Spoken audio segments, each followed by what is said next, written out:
रावण की मृत्यु, विभीषण का इनकार। राम की करुणा और लक्ष्मण को दी 3 अंतिम सीखें। शिक्षा एवं कहानियां चैनल से आप सुन रहे हैं।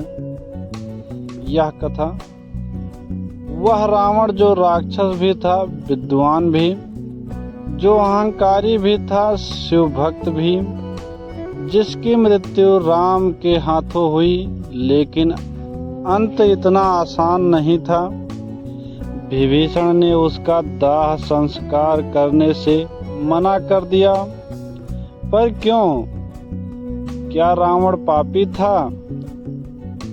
और जब उसकी आत्मा निकल रही थी तब वह 3 बार राम का नाम क्यों ले रहा था? आज हम जानेंगे रावण की मृत्यु से जुड़े हुए रहस्य जो आज भी जंगलों में गूंजते हैं। लंका के मैदान में अंधकार और अग्नि का मेला था। रावण और श्री राम के बीच अंतिम युद्ध अपने चरम पर था। रावण के 20 भुजाएं और 10 सिर एक बार फिर भयंकरता का प्रतीक बने खड़े थे। परंतु राम शांत थे, ब्रह्मास्त्र हाथ में, मन में करुणा और धर्म का भाव। रावण ने बहुत कुछ खो दिया था, पुत्र, भाई, सेनापति, राज्य की सुरक्षा, पर उसका अभिमान अभी भी शेष था। अंततः जब राम ने ब्रह्मास्त्र चलाया, वह रावण के हृदय को भेद गया। वह गगन भेदी चीख के साथ भूमि पर गिर पड़ा और फिर रावण ने 3 बार राम कहा। राम राम राम। क्या एक राक्षस राम का नाम क्यों लेता है? क्योंकि रावण केवल राक्षस नहीं था, वह शिव भक्त था, वेदों का ज्ञाता था और जानता था कि मोक्ष केवल राम नाम से मिलेगा। मरते समय उसने न देखा राजपाट, न लंका की समृद्धि, केवल अपने कर्मों का भार देखा और राम से मुक्ति मांगी। प्रभु अपने मेरे अभिमान को समाप्त किया, मुझे मुक्त कर दिया। मैं अब आपकी शरण में हूँ।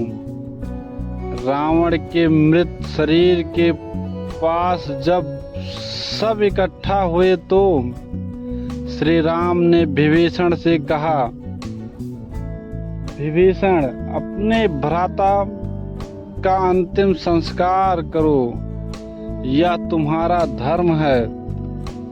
प्रभु, जिसने माता सीता का हरण किया, धर्म का अपमान किया, जिसे बार बार समझाने पर भी नहीं माना, वह मेरे लिए पापी है। मैं उसका दाह संस्कार नहीं कर सकता। विभीषण, जो हुआ सो हुआ, परंतु वह अब मृत हैं। मृतक के बाद किसी के दोष नहीं गिने जाते। अंतिम संस्कार धर्म का कार्य है और धर्म से बड़ा कुछ नहीं। विभीषण की आंखों में जल भर आया। उन्होंने सिर झुकाया और रावण के शव की ओर बढ़े। रावण की मृत्यु के बाद सबसे ज्यादा टूटी थी मंदोदरी। मंदोदरी, मैं तुम्हें बहुत रोका रावण, पर तुम्हारा अहंकार तुमसे लंका भी ले गया और जीवन भी। वह पति का चेहरा छूती हैं और मौन हो जाती हैं। विभीषण शासन संभालते हैं और श्री राम के आदेश से मंदोदरी से विवाह करते हैं ताकि लंका की रानी बनी रहें और प्रजा को संबल मिले। ऐसी मान्यता है कि श्रीलंका के रैगला जंगल में आज भी रावण का शरीर मम्मी के रूप में सुरक्षित है। वैज्ञानिकों को एक रहस्यमय गुफा मिली है जहां शव के संरक्षण की आधुनिक तकनीकों के साक्ष्य मिले हैं।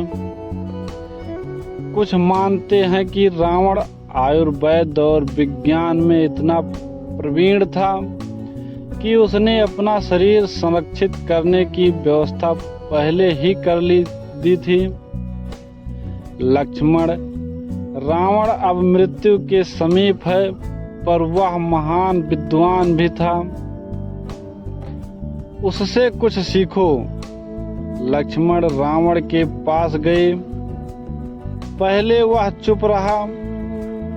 जब राम स्वयं पास आए तब रावण बोला, लक्ष्मण, जीवन में 3 बातें कभी मत भूलना। शुभ कार्य में देर मत करो। छोटे शत्रु को कभी तुच्छ मत समझो। राज्य किसी से साझा मत करो। यही वो 3 सूत्र हैं जो रावण के जीवन के अंतिम क्षणों में बताए, और ये आज भी राजनीति, प्रशासन और जीवन प्रबंधन में उतने ही प्रासंगिक हैं। रावण का जीवन एक महान ग्रंथ है। उसमें अहंकार की सीख है, ज्ञान की गहराई है, भक्ति की शक्ति है और पश्चाताप की करुणा भी। वह राक्षस था, परंतु पूरी तरह अधर्मी नहीं। उसकी मृत्यु केवल अंत नहीं थी, वह एक पुनर्जन्म था। विचारों का, संस्कारों का, धर्म का मार्ग सदा सरल नहीं होता, परंतु अंततः वही मोक्ष का द्वार है। अगर आपको यह कहानी ज्ञानवर्धक लगी तो हमारे चैनल शिक्षा एवं कहानियाँ को लाइक, सब्सक्राइब और शेयर करना न भूलें। अगली बार फिर मिलेंगे एक और ऐतिहासिक और शिक्षाप्रद कहानी के साथ। तब तक के लिए धन्यवाद। जय श्री राम।